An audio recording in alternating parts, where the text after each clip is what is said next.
Okay, so how many of you have personal devices such as computers, laptops, tablets, PDAs you use almost on a daily basis? Probably the mass majority of you, and the population. Wouldn't you think so? Well, what if I told you that you wouldn't have any of these things if it wasn't for one person? I'm here today to talk to you about that incredible person. His name was Alan Turing.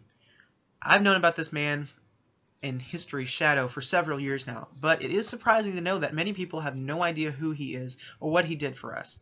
Today I'll be explaining the life of this inspirational man. I'll be speaking on his education, how he and his mentor argued their studies, how most successful achievement that saved countless lives, and how his technology has impacted us even today. First, he had a start at Sherborne School in Dorset and eventually moved to King's College in Cambridge in October of 1931. He was made a Fellow of King's in 1935, which was a leading mathematician and researcher. Throughout all of these years, he was perfecting his skills. He was learning more about computers and how he could use them to his advantage and to the world's advantage. He was eventually put in an apprenticeship to Alonzo Church, who was a logician mathematician. He helped create the Turing machines, effectively named after him, who inspired and created them, and they made the Church-Turing thesis. This thesis said that every decidable math equation, of course based on consistency of if it was always a probable outcome, could be solved by these Turing machines. Church personally hailed Turing's studies as superior to even his own.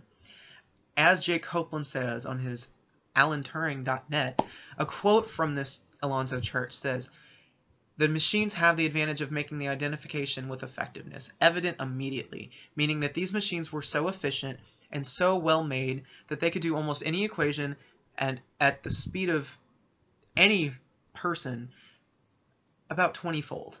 It was an incredibly amazing machine." Independently, both of these men released pieces on the existence of well-defined mathematical problems that couldn't be solved by effective methods. In other words, math was too inconsistent entirely to be solved 100% of the time by any person or machine the more that was discovered. This led to the invention of the oracle, also made by Turing and helped a little bit by Church. It was a machine that solved equations that proved theories that the Turing machines couldn't, and this machine was invented by Turing, of course.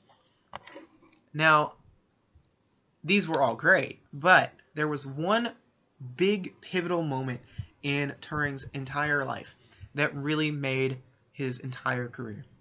He made major contributions to the Enigma during efforts of World War II, which was a decoding system that they needed to decode German messages. And this technology was used to decipher up to 39,000 German coded messages a month. Subsequently, about 84,000, which is 2 per minute. Now, he had to escape from his home to work on Enigma further in 1942 due to war fronts encroaching on his facilities. World War I was getting too violent. The Axis powers, or the enemy, was getting too close, and he had to evacuate. Of course, he continued work and improved the Enigma, and he won the Order of the British Empire for his efforts, which was his contributions shortened the war in Europe by an estimated 2 years at least. This is a award that was given to the best of scientists and mathematicians. It was insanely important to everyone that this war end, and he helped give one of the major contributions that completely eradicated all opposition to the Allies.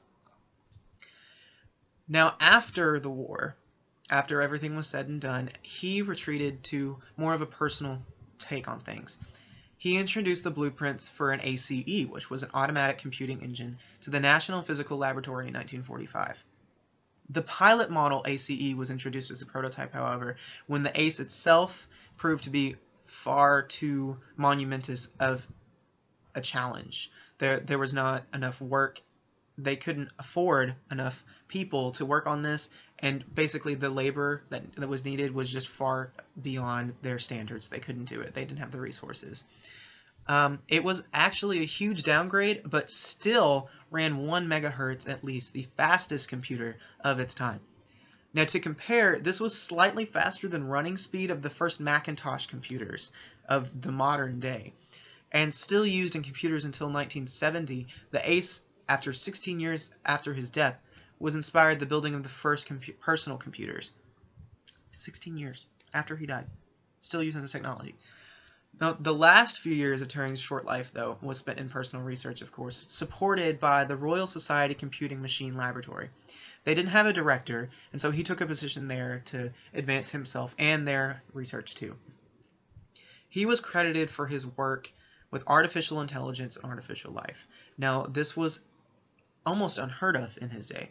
And even today, artificial life, not really a common topic.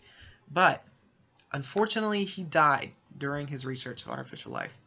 He was extremely close to being able to model biological aspects of living things with a chemical mechanism that could be used to determine the genetic makeup and anatomical structure of the plant or even animal.